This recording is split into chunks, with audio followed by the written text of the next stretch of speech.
સિવાય બિયોન્ડ કેપિટલના વિરલ બેરાવાલા પણ આપણી સાથે જોડાઈ ગયા છે. Viral, good afternoon. શું વ્યૂ આપનો માર્કેટ ઉપર બની રહ્યો છે? ગુડ આફ્ટરનૂન વિક્રમ. સો માર્કેટમાં આપણે જે સાન્ટા રેલીની વાત કરતા હતા એ આપણને જોવા મળી હતી ડિસેમ્બર એન્ડમાં અને જાન્યુઆરીના જે પહેલા 1-2 દિવસમાં હતી. એના પછી ગઈકાલથી જોઈએ તો એફઆઈનું ઘણું મોટું સેલિંગ હતું, લગભગ 1900 કરોડનો સેલિંગનો નંબર હતો. ઇનફેક્ટ 2021 એ એફઆઈનું એટલીસ્ટ 2008થી સૌથી મોટું સેલિંગનું યર હતું. છેલ્લા 13 વર્ષમાં highest selling in the calendar year એફઆઈનું 2021માં હતું. તો શોર્ટ ટર્મમાં તો આ થોડું શું એફઆઈના જે ફ્લોઝ છે એનાથી માર્કેટ ડ્રાઈવ થશે. બીજું કે જે 3 મોટી આઈટી કંપનીઝ છે બધાના રિઝલ્ટ બુધવારે પોસ્ટ માર્કેટ આવશે. તો આઈટી આફ્ટર બેન્કિંગ નિફ્ટીનું સેકન્ડ બિગેસ્ટ વેઇટ છે અને એ આઈટીના જો આ 3 રિઝલ્ટ ઠીકઠાક રહેશે. એક્સપેક્ટેશન્સ ઘણા હાઈ છે. 3 થી 4.5% ગ્રોથનું એક્સપેક્ટેશન છે બધી લાર્જ કેપ આઈટી કંપનીઝમાં. Q3 એકચ્યુઅલી સિઝનલી વીક હતો, જનરલી 2% આસપાસ ગ્રોથનું હોય એક્સપેક્ટેશન. તો આ જો એક્સપેક્ટેશન મીટ કે બીટ થઈ ગયા તો એટલીસ્ટ આઈટી ને એનાથી થોડું માર્કેટનું પોઝિટિવ મોમેન્ટમ રહેશે એના પછી. બટ એકદમ શોર્ટ ટર્મ થોડું એફઆઈ ડ્રિવન રહેશે. ઓકે, તો આ એક પર્સપેક્ટિવ છે અહીંયા. સાથે જ આજના દિવસમાં આપણે જે બીજા કેટલાક કાઉન્ટર્સ ઉપર આપણે જોઈએ તો જે મેજર એક્શન્સ આવતા દેખાઈ રહ્યા છે એ ફ્રન્ટ ઉપરની વાત કરીએ.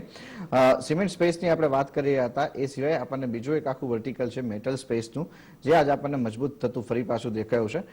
વિરલ, શું લાગે છે અહીંયા મેટલ સ્પેસની અંદર આપનો પર્સપેક્ટિવ કયા કાઉન્ટર ઉપર પોઝિટિવ બની રહ્યો છે?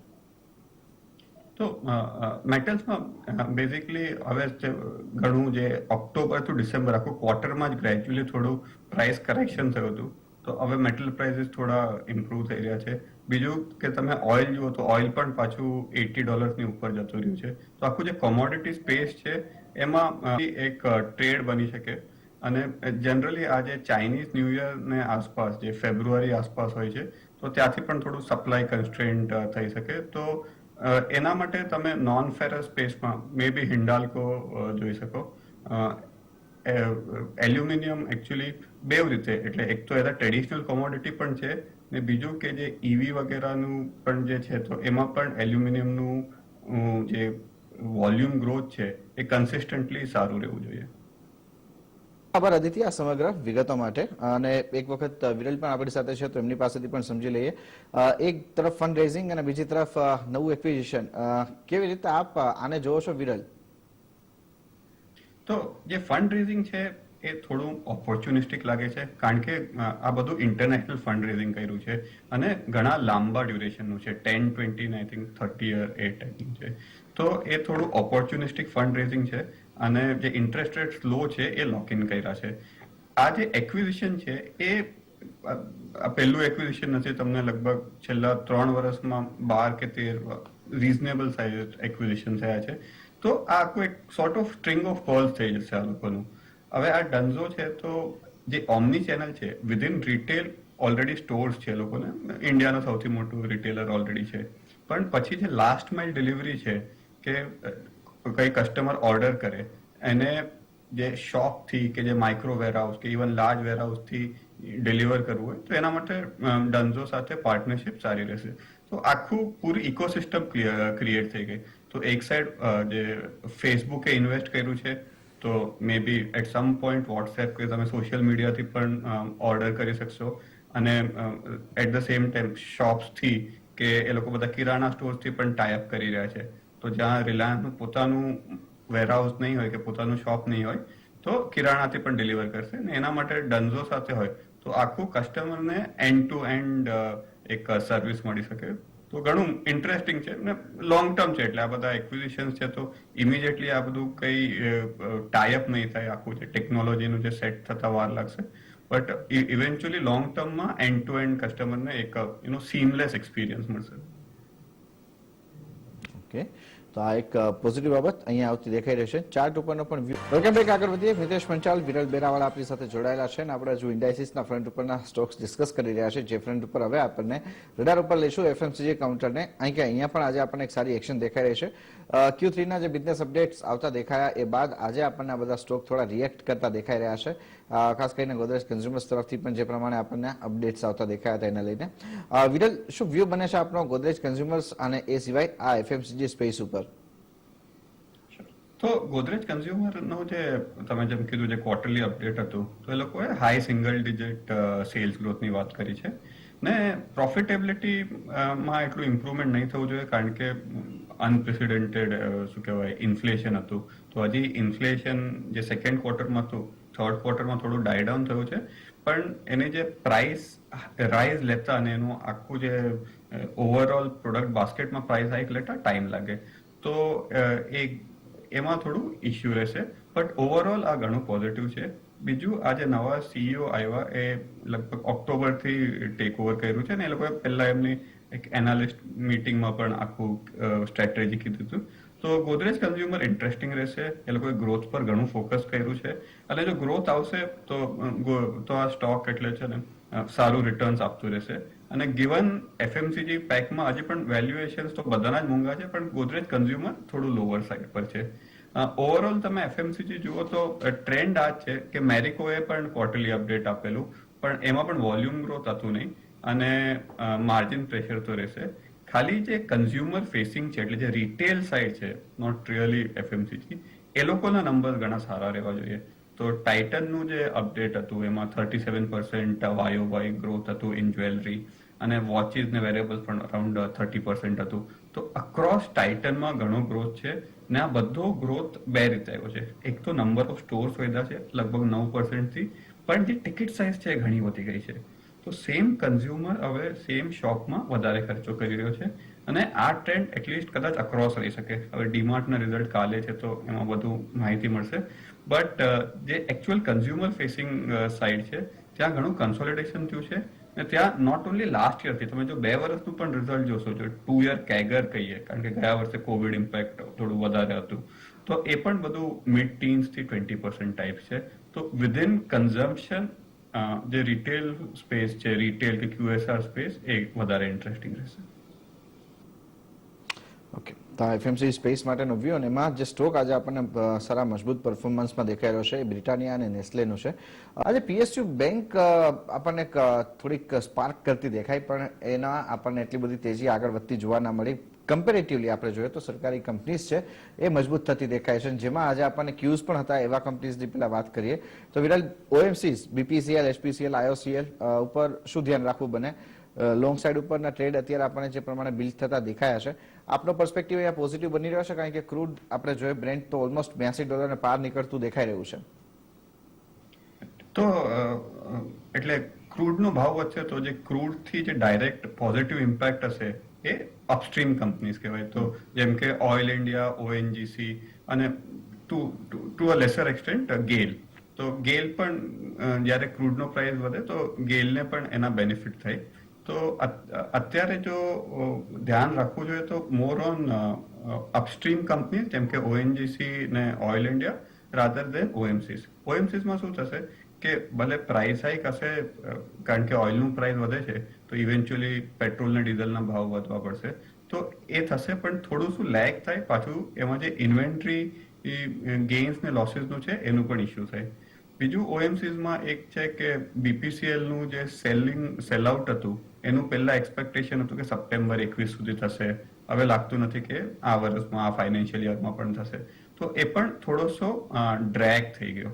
અને જ્યારે તમે ઓએનજીસી લો તો ઇનડાયરેક્ટલી થોડું શું ઓએમસીનું એક્સપોઝર પણ મળી જાય કારણ કે એ એચપીસીએલની હોલ્ડિંગ કંપની છે ને વેલ્યુએશન હજી પણ લગભગ 5.5 ટાઈમ હશે ઓએનજીસી. તો વેલ્યુએશન ઘણા ફેવરેબલ છે.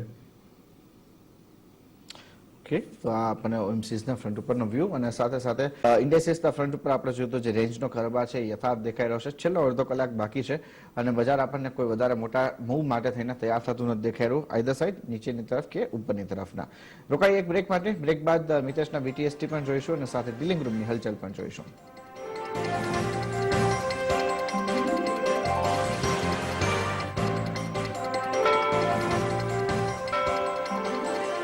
જે પ્રમાણે આપણે રિસ્ટ્રિક્શન્સ જોઈ રહ્યા છે કોવિડ રિલેટેડ અને ગોવાની અંદર પણ આપણે જોઈએ તો આ રિસ્ટ્રિક્શન્સની અસરો આવતી દેખાય છે. હવે તો તેમ છતાં આપણે જોઈએ તો સ્ટોક આપણને મજબૂત રહેતો દેખાયો હતો ગઈકાલના ટ્રેડિંગ સેશનની અંદર, અને આજે પણ તમે જો ડેલ્ટા કોર્પની અંદર નજર કરશો તો સ્ટોકની અંદર આપણને મોમેન્ટમ છે તે હજુ મજબૂત દેખાઈ રહેશે.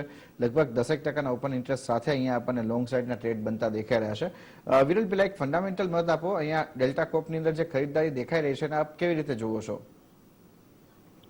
તો ડેલ્ટા કોર્પ એટલે ઇન્ડિયામાં જે લિસ્ટેડ કેસિનો છે કે જે ગેમિંગ સ્પેસ પણ છે, એમાં ખાલી એકલી આ લિસ્ટેડ કંપની છે. તમે જે કીધું એ વાત બરાબર છે કે હમણાં કોવિડનું જે સ્પ્રેડ છે એના લીધે કદાચ આ ક્વાર્ટર થોડો વીક રહી શકે, બટ માર્કેટે આપણે જોયું છે છેલ્લા 1.5-2 વર્ષથી માર્કેટ એની આગળ જુએ છે. એટલે એક ક્વાર્ટર ખરાબ આવશે તો માર્કેટ એનું વધારે ઇમ્પોર્ટન્સ નથી આપતું. એક આ છે. બીજું કે કોવિડનું આ જે સ્પ્રેડ છે, એટલીસ્ટ તમે બીજા કન્ટ્રીઝમાં જુઓ તો જેટલું ફાસ્ટ ઉપર ગયું એટલું ફાસ્ટ નીચે આવ્યું છે. તો મને લાગે લોકો આ 4 to 6 વીક્સનું થોડું કે 4 to 6 વીક્સ થોડું સ્લો રહેશે બિઝનેસ એ કરીને વિચારી રહ્યા છે. ડેલ્ટા કોર્પમાં બીજું શું છે કે જે નવા કેસિનોસ છે એ ધીરે ધીરે ઓપરેશનલ થશે, અને બીજું જે ઓનલાઈન ગેમિંગ છે ને એમાં પણ એ લોકોનું માર્કેટ શેર ઘણું વધી ગયું છે. તો એટલે ઇન્ટરેસ્ટિંગ પ્લે છે.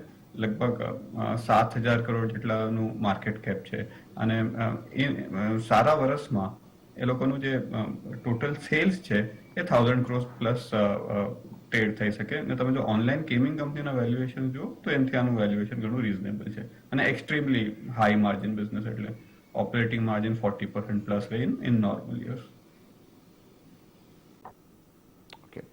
ઓએનજીસી નું કાઉન્ટર અહીંયા વધારે પસંદ રહેતું દેખાઈ રહ્યું છે બજાજ ફાઇનાન્સની સરખામણીમાં પણ, અને માર્કેટ ઉપર નીચે બંનેના તરફના મૂવ સાથે આપણને એ જ રેન્જની અંદર કારોબાર કરતું દેખાઈ રહ્યું છે. કોઈ વધારે એક્શન નથી, પણ સ્ટોક સ્પેસિફિક એક્શન આજે આપણને થોડા રિકવરી અને સુધારા તરફીના દેખાઈ રહ્યા છે મિડ સાઇઝના આઈટી કાઉન્ટર્સમાં. વિરલ, પ્રોફિટ બુકિંગ થઈ ગયું, અહીંયા ફરી પાછી ખરીદદારી તરફની મૂવ આવતી દેખાશે? તો મિડ કેપ આઈટીમાં શું થયું છે કે જે એ લોકોનું જે કોમેન્ટ્રી છે even ahead of the result ઘણું મેનેજમેન્ટનું સ્ટ્રોંગ રહ્યું છે. એટલે પોસિબલ છે કે મિડ કેપ આઈટી, જેમ કે આપણે શોના સ્ટાર્ટિંગમાં વાત કરી કે લાર્જ કેપ આઈટીમાં 3 થી 4.5% ગ્રોથની વાત થઈ છે, એ જ પ્રમાણે મિડ કેપ આઈટીમાં જે એસ્ટિમેટ છે ગ્રોથના એ 5 થી લઈને લગભગ 8% સુધીના છે.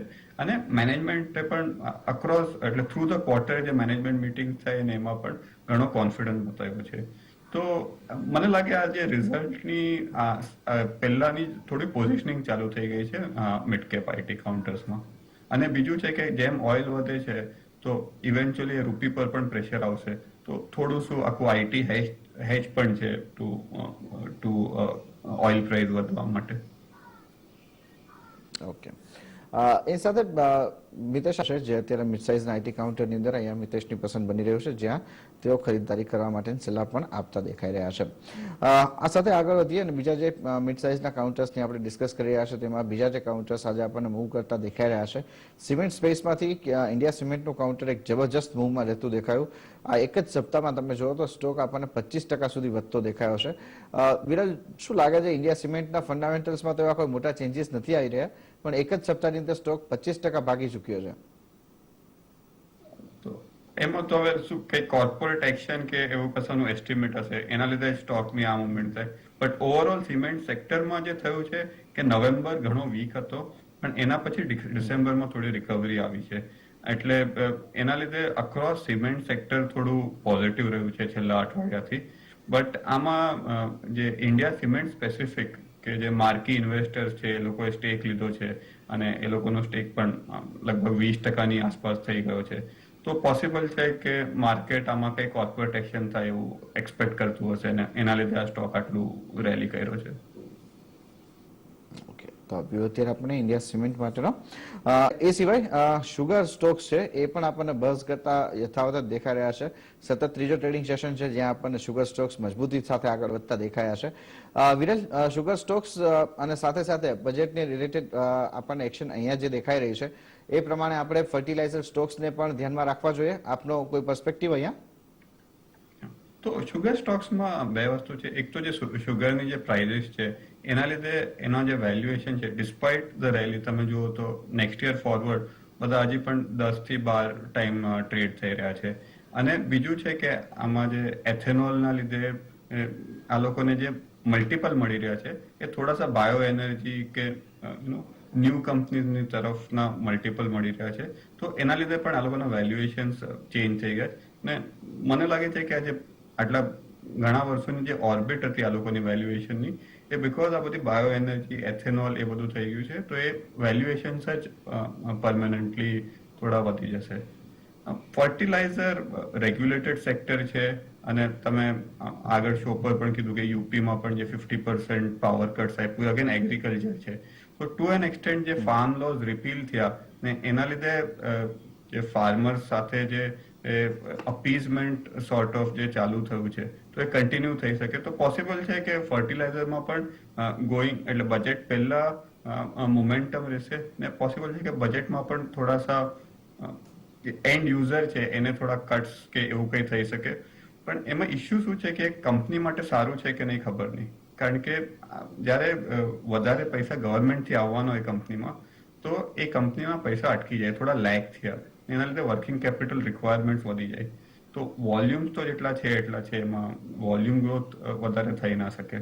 તો એટલે ફર્ટિલાઇઝર થોડું અવોઇડ જ કરી શકો તમે. ઘણા બધા રેગ્યુલેટરી ઇશ્યુઝ આવી શકે એમાં. ઓકે, તો ફર્ટિલાઇઝરને અહીંયા અત્યારે અવોઇડ કરવા માટેની સલાહ બનતી દેખાઈ રહી છે. એમાં અત્યારે રેગ્યુલેટરી ઇશ્યુઝ જે છે તે પણ હજુ આવતા દેખાઈ શકે. જોકે સેન્ટિમેન્ટ વાઇઝ અત્યારે આપણે જોઈએ તો એક્શન થોડાક આ બધા વર્ટિકલ ઉપર આવતા જોવા મળી રહ્યા છે. મેઇનલી આપણે જોઈએ તો આજના દિવસમાં આપણને જે એક્શન છે સિમેન્ટ સ્પેસ ઉપરથી આવતી દેખાય, એ સિવાય selective finance counter banking stock છે ત્યાંથી આવતી જોવા મળી અને બીજી તરફ આપણે એક્શન જોઈએ એ જોવા મળી મેટલ સ્પેસમાંથી. આ બધાની વચ્ચે એક પીડીલાઇટનું કાઉન્ટર જોઈએ એ આપણને જે પ્રમાણેની સ્ટ્રેન્થ સાથે આગળ વધતું દેખાયું છે. વિરલ, એક વખત અહીંયા આપનો વ્યૂ આપો. ફંડામેન્ટલી આપ આને કેવી રીતના જોઈ રહ્યા છો? તો પીડીલાઇટનું એક તો છે કે એ રિયલ એસ્ટેટનું ક્વાઝી છે. એટલે આપણે રિયલ એસ્ટેટમાં જો ઇમ્પ્રુવમેન્ટ થશે તો ફર્નિચર ફિક્ચર્સમાં ઇમ્પ્રુવમેન્ટ થશે. સો ઇન સમ ફોર્મ આ પીડીલાઇટ જે છે પ્રોક્સી પ્લે છે. બીજું છે કે એનું અગેન જે રો મટીરિયલ પ્રાઇસીસના વધ્યો એના લીધે ટેમ્પરરી માર્જિનમાં ઇસ્યુ આવ્યો હતો એ હવે શોર્ટ થઈ રહ્યો છે. તો આગળ જતા આના માર્જિન પણ ઇમ્પ્રુવ થતા દેખાવો જોઈએ. કારણ કે આમાં જે રો મટીરિયલનું જે ચેન્જ થાય ને તો સડનલી એના ઓપરેટિંગ માર્જિન લગભગ 4% પડી ગયા હતા. પણ તમે એનું જે લોંગ ટર્મ ટ્રેન્ડ જોશો તો કંપની હંમેશા ધીરે ધીરે કરીને પ્રાઇસ હાઇક પાસ ઓન કરી દે છે કસ્ટમર્સને અને પાછું જે લોકોનું માર્જિન છે એની નોર્મલ એવરેજ ટ્રેન્ડ લાઇન છે જે 22-23% માર્જિન છે એના પર આવી જાય છે. તો પીડીલાઇટ એટલે લોંગ ટર્મ કમ્પાઉન્ડિંગ સ્ટોક છે અને પોર્ટફોલિયો સ્ટોક છે. ઓકે, ઓકે, તો અત્યારે વ્યૂ આપણને અહીંયા બનતો દેખાઈ રહ્યો છે ઇન્ડાઇસીસના ફ્રન્ટ માટેની, પણ તમને બીટીએસટી માટેની જે જગ્યા બનતી દેખાઈ રહી છે એના માટે. નાલ્કો આજે જબરજસ્ત મૂવ આગળ વધારતો દેખાઈ રહ્યો છે. 6%ની તેજી હવે આપણને અહીંયા આવતી દેખાઈ રહી છે. આપણે ડિસ્કસ પણ કર્યું આ કાઉન્ટરની અંદર અને જે પ્રમાણેના પ્રાઇસ એક્શન અહીંયા મજબૂતી સાથેનું આગળ વધતું દેખાયું છે. સ્ટ્રોંગ મૂવ આપણને આજે આ મેટલ સ્પેસના કાઉન્ટરની અંદર આવતું દેખાઈ રહ્યું છે. આ સિવાય એક હિન્દુસ્તાન ઓઇલ એક્સપ્લોરેશનનું કાઉન્ટર જોઈએ. ક્રૂડ પ્રાઇસીસ વધી રહ્યા છે એની સાથે સાથે સાયલેન્ટલી આ સ્ટોક પણ એટલો જ મજબૂતી સાથે આગળ વધતો દેખાઈ રહ્યો છે. વિરલ, આપનો કોઈ વ્યૂ છે અહીંયા હિન્દુસ્તાન ઓઇલ એક્સપ્લોરેશન માટે? તો હા, એ તમે જેમ કીધું એમ જ કે આજે ઓઇલ એક્સપ્લોરેશન કંપની છે અને જ્યારે ક્રૂડ વધે તો આજે જે અપસ્ટ્રીમ કંપનીઝ છે એ લોકો કેપેક્સ કરે અને જે એક્સપ્લોરેશન કે ડેવલપમેન્ટ છે તો એના માટે વધારે એક્સપેન્સીસ કરે. તો આ ઘણું મ્યુટેડ રહ્યું છે આનું પરફોર્મન્સ ઘણા લાંબા સમયથી. પણ જો ક્રૂડ પ્રાઇસીસ જો ઇમ્પ્રુવ કરશે તો આમાં પાછું શું કહેવાય બાઉન્સ બેક આવશે આના ફંડામેન્ટલ્સમાં. તો એક્સપેક્ટેશન છે એટલે હમણાં તો આમાં હોપ ટ્રેડ છે કે ક્રૂડ પ્રાઇસીસ ઉપર રહેશે તો આમાં એક્સપ્લોરેશનનું કેપેક્સ વધશે. ઓકે, તો ઓટો એન્સિલરી સ્પેસના કાઉન્ટર પણ આજે આપણને એક મજબૂતી તરફના ટ્રેડમાં આગળ વધતા દેખાઈ રહ્યા છે. અહીંયા શું લાગે છે વિરલ, આપને ઓટો એન્સિલરી કાઉન્ટર્સ ઉપર કોઈ ટ્રેડ લઈ શકાયું છે? તો ઓટો એન્સિલરીમાં તમે ફોર્જિંગ કંપની જોઈ શકો, જેમ કે ભારત ફોર્જ કે રામકૃષ્ણ ફોર્જિંગ તમે જોઈ શકો. જે ટ્રક્સ છે કે જે સીવી સ્પેસ છે એનું ઘણું લાસ્ટ 3 વર્ષથી એમાં એવો ગ્રોથ આવ્યો નથી. તો એમાં જ્યારે ગ્રોથ આવશે તો આમાં ડિસ્પ્રોપોર્શનેટ બેનિફિટ થશે. બીજું છે કે થોડું શું હેજ પણ છે કે થોડું જો આઈસી એન્જિન્સથી જો માર્કેટ ઈવી તરફ જવા માંડે તો પણ એમાં ફોર્સ્ડ કમ્પોનન્ટ્સ તો જોઈશે જ. તો એ પણ થશે, તો આમાં ડીરેટ નહીં થવા જોઈએ સબસ્ટેન્શિયલી. ઇનફેક્ટ ઈવીનું આ બંને કંપનીઝે એટ સમ પોઈન્ટ કંઈ ને કંઈ અનાઉન્સમેન્ટ કર્યું છે કે એ લોકોને ઓર્ડર્સ મળ્યા છે કે એ. અને ત્રીજું કે યુએસના જે ક્લાસ 5 ક્લાસ 8 ટ્રક્સ છે, તો એમાં પણ લાસ્ટ 2 મહિના ખરાબ હતા, પણ ઓક્ટોબર સુધીનું ટ્રેન્ડ સારું હતું. તો આગળ જતા જ્યારે એ લોકોની સમર સિઝન આવશે તો ત્યારે પાછું ત્યાં ઇન્ક્રીઝ થશે. આ બંને કંપનીમાં એક્સપોર્ટ્સ ઘણું રિઝનેબલી લાર્જ કમ્પોનન્ટ છે. તો ઓટો એન્સિલરીમાં તમે ફોર્જિંગ સ્પેસ જોઈ શકો. ઓકે, તો આ અત્યારે પર્સપેક્ટિવ છે. એ સિવાય આપણે આગળ વધીએ અને જો ઓટો એન્સિલરીના બીજું એક કાઉન્ટર પર્ટિક્યુલરલી પણ અહીંયા જોઈએ તો મધરસન સુમીનું છે. એ પણ અહીંયા જે રીતના સ્ટ્રોંગ થતું દેખાઈ રહ્યું છે. આ સિવાય આજે આઈઆરસીટીસી સરપ્રાઇઝિંગલી મૂવ કરતો દેખાયો છે પોઝિટિવ સાઈડ ઉપરનો. વિરલ, એક વખત ફંડામેન્ટલ વ્યૂ સમજાવો અહીંયા આઈઆરસીટીસીની આ મૂવને આપ કેવી રીતના રીડ કરો છો? તો આઈઆરસીટીસી ના 3-4 વર્ટિકલ છે. એક તો જે ટિકિટિંગ છે, બેઝિકલી જે ઓનલાઈન ટિકિટ ખરીદો ઇન્ડિયન રેલવેઝ પર, એ બધું આઈઆરસીટીસી પર થાય. પણ જે કેટરિંગ સર્વિસ છે, જેમ કે પાણીની જે બોટલ્સ મળે ટ્રેનમાં, કે જે ફૂડ સર્વિસીસ પણ છે ટ્રેનમાં અને ઘણા બધા સ્ટેશન્સ પર, એ બધું આઈઆરસીટીસી થી છે. તો આઈઆરસીટીસી ટિપિકલી એક રીઓપનિંગ ટ્રેડની રીતે હતો. તો તમે એનો જે લાસ્ટ ટાઈમ કોવિડનું જે સેકન્ડ વેવ હતું એપ્રિલ વખતે, ત્યારે ઘણો નીચે જતો રહ્યો હતો સ્ટોક. એટલે તમે if you adjust for split માટે તમે જો એડજસ્ટ કરો તો 320-330 રૂપિયા હતો. અને પછી એ ઓલમોસ્ટ 1200 રૂપિયા થઈ ગયો હતો જેમ જેમ બધી ટ્રેન્સ ચાલુ થઈને રીઓપનિંગ થયું. આઈઆરસીટીસીમાં લોંગ ટર્મ ઘણું સારું છે, કારણ કે ઘણી બધી ટ્રેન્સ પ્રાઇવેટાઇઝ થશે. તો એ જે પ્રાઇવેટાઇઝ થશે એમાં પણ ઓલરેડી 3 ટ્રેનના જે રૂટ છે ઓલરેડી આઈઆરસીટીસીએ લીધા છે.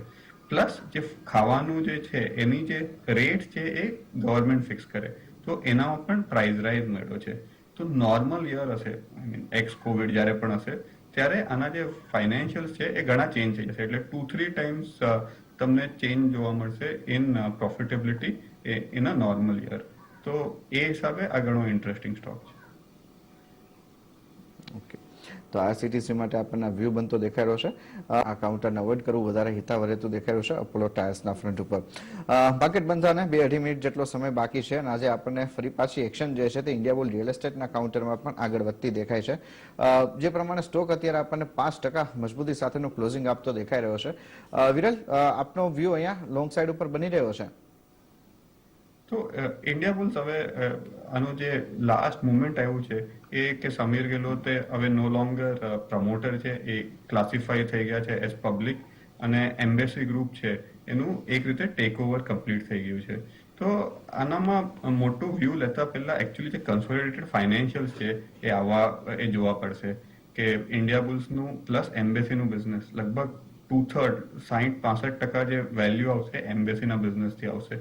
તો એમાં કયા પ્રોજેક્ટ છે એનું કયા હિસાબે વેલ્યુએશન જોવું જોઈએ, એ કન્સોલિડેટેડ ફાઇનાન્શિયલ જોવા પછી જ ખબર પડશે. તો અત્યારે આના પર વ્યૂ લેવો ડિફિકલ્ટ છે. બટ એક વસ્તુ છે કે જે પ્રમોટર ક્વોલિટી છે as embassy group establish promoter છે, બેંગ્લોરમાં ઘણું મોટું બિઝનેસ છે, તો એ એકદમ બેસ્ટ ક્વોલિટી પ્રમોટર આવી ગયા.